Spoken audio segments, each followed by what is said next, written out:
Hey everyone, welcome back to our channel. If you're new here, please subscribe. I'd really love that. If you're returning, how you doing? Okay.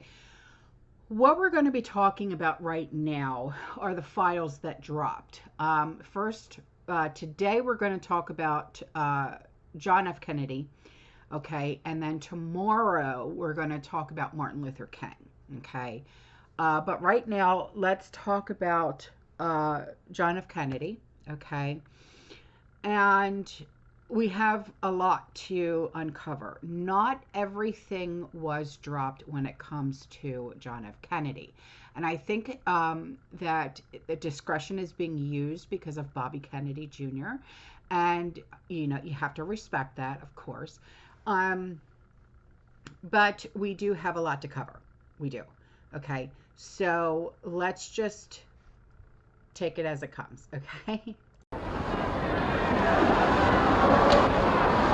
You, John Fitzgerald Kennedy, do solemnly swear I, John Fitzgerald Kennedy, do solemnly swear that you will faithfully execute the office of President of the United States that I will faithfully execute the office of President of the United States and will, to the best of your ability, and will, to the best of my ability, preserve, protect, and defend the Constitution of the United States. preserve, protect, and defend the Constitution of the United States. So help you God. So help me God. So here is a video to explain how to be one of the first, how to browse the JFK files when they're released per order, per the president's order. I hope this helps. It helped me, but like I said, not everything was dropped yet. So when you're doing your own research and things like that, this will help you. Okay, because I know a lot of you guys like to go down rabbit holes just like I do. I'm going to teach you how to find the JFK files as soon as they're released, because this is something Trump has ordered, and it's going to be a huge deal. You're going to go to archives.gov, and you're going to find a page that is specifically for the JFK assassination files. As you can imagine, they get a lot of requests about this at the National Archives. You're going to look for the master page that has all of the different JFK assassination records on it. You can also find that at archives.gov/research/JFK. Once you're on that page, you're going to notice that they have different sections, but the primary one to look at is the released files, which goes by year. The latest is 2023. And of course, you can look at all the different reports like the Warren Commission and other different ways of finding material or sorting by name and things like that. Now, as soon as you actually go into one of the year pages, you're going to notice a huge list of files. It's like a spreadsheet, and it has record numbers and agencies that it came from and who it's from and where it's going, and is it deemed relevant even to the JFK assassination investigation or not. But all of these different files are part of the disclosure, so this is kind of how you can tell quickly at a glance what it's about. And as soon as the Trump release is actually going through, you're going to see a similar dump of files like this. So you want to be able to go through and kind of understand exactly what it is that you're looking at, which agency it's from, and just as importantly, you need to understand how to actually find the file. So you can see that there's a little PDF link on each of these rows, and that's actually the original scanned copy of the file. So in this case, you can see this was a CIA document. It was from Esterline to the chief of the finance division, and it was redacted, is why they held it back. So you can see here they have a specific thing that says subject was recruited by Urbana Station at the rate of $300 per month. So President Trump's ordered releases are going to be just like this. It's going to be a whole bunch of files, and unlikely that they're going to give you any easier guide to look through this. When these first come out, journalists are going to be scrambling to try and figure out what does it all mean. So if you're one of the first people on the files, you can actually figure it out. So if you want to join the best citizen journalists first in line to see one of the biggest government document releases of our lifetimes, familiarize yourself right now with archive.gov's website, and you will be glad you did. This is Jess Fields. Thanks for joining me, and have a great day. So this speech right here is the reason why the deep state and the NWO did what they did to JFK. I speak of peace, therefore, as the necessary, rational end of rational men. I realize the pursuit of peace is not as dramatic as the pursuit of war, and frequently the words of the pursuers fall on deaf ears. But we have no more urgent task. Let us not be blind to our differences, but let us also direct attention to our common interests and the means by which those differences can be resolved. And if we cannot end now our differences, at least we can help make the world safe for diversity. For in the final analysis, our most basic common link is that we all inhabit this small planet. We all breathe the same air. We all cherish our children's futures, and we are all mortal. That is the most important topic on earth, peace. What kind of a peace do I mean, and what kind of a peace do we seek? Not a Pax Americana, enforced on the world by American weapons of war. Not the peace of the grave or the security of the slave. I am talking about genuine peace, the kind of peace that makes life on earth worth living, the kind that enables men and nations to grow and to hope and build a better life for their children. Not merely peace for Americans, but peace for all men and women. Not merely peace in our time, peace in all time. And what is amazing, absolutely amazing, is that Khrushchev heard it, was carried away, summoned the U.S. envoy, Kennedy's envoy, to Moscow, Averell Harriman, and said, "This is the finest speech by an American president since FDR. I want to make peace with your president." And the very word secrecy is repugnant in a free and open society, and that is what JFK said. I refer first to the need for far greater public information, and second, to the need for far greater official secrecy.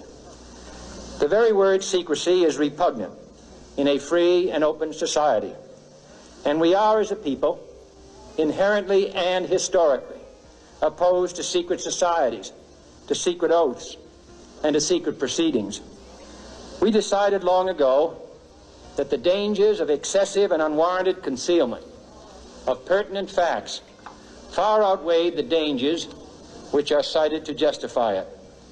Even today, there is little value in opposing the threat of a closed society by imitating its arbitrary restrictions. Even today, there is little value in ensuring the survival of our nation if our traditions do not survive with it. And there is very grave danger that an announced need for increased security will be seized upon by those anxious to expand its meaning to the very limits of official censorship and concealment.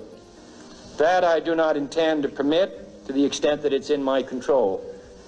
And no official of my administration, whether his rank is high or low, civilian or military, should interpret my words here tonight as an excuse to censor the news, to stifle dissent, to cover up our mistakes, or to withhold from the press and the public the facts they deserve to know.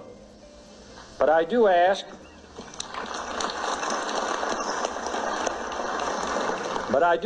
every publisher, every editor, and every newsman in the nation to re-examine his own standards and to recognize the nature of our country's peril. In time of war, the government and the press have customarily joined in an effort based largely on self-discipline to prevent unauthorized disclosures to the enemy. In times of clear and present danger, the courts have held that even the privileged rights of the First Amendment must yield to the public's need for national security. Today, no war has been declared, and however fierce the struggle may be, it may never be declared in the traditional fashion. Our way of life is under attack. Those who make themselves our enemy are advancing around the globe. The survival of our friends is in danger, And yet no war has been declared. No borders have been crossed by marching troops. No missiles have been fired. If the press is awaiting a declaration of war before it imposes the self-discipline of combat conditions, then I can only say that no war ever posed a greater threat to our security. Okay, so here I'm going to read to you one of the files that was dropped, okay? And I'll put it up for you, okay? And you're probably not going to be able to read it because the lettering is so small. But this is dated October 12th of 1960 to Director of the FBI from Paris, Legat, Paris, Legat, it looks like. Subject Lee Harvey Oswald, Internal Secretary. And this is in regards to the Paris letter, 9/27/60. It says the Swiss Federal Police furnished the following report on October 1st of 1960. The investigation at the Albert Schweitzer SCHWEFTZER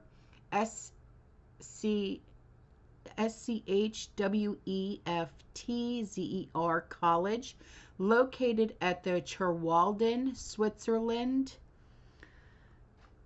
It's so hard to read. Revealed that Oswald actually had announced his planned attendance at this school for the course beginning in the fall of 1959. Inquiry at the college revealed that he has not arrived there up to the present time. He had originally written a letter from Moscow indicating his intention to attend there. A letter which was addressed to him at this address by his mother was returned to her, since his whereabouts are unknown to the college. The Swiss Federal Police advised that it is unlikely that he would have attended the course under a different name. The Swiss Federal Police advised that courses for the fall of 1960 commence on October 2nd, 1960, and that it is possible that the school may now receive further correspondence from Oswald. At the present time, there is no record of a person possibly identical with the subject who is registered for the courses beginning October 2nd. The Swiss Federal Police advised that if further information comes to the attention of the Albert Schweitzer College, they will be advised, and they in turn will advise us. So that's it. That's all that's dropped so far. But if anything more drops, I will be sure to let you guys know, if you don't find out before me. All right, y'all, I'm out of here. I will see you in the next one, okay? You stay safe, you stay positive, you keep repping. And as always, fear less.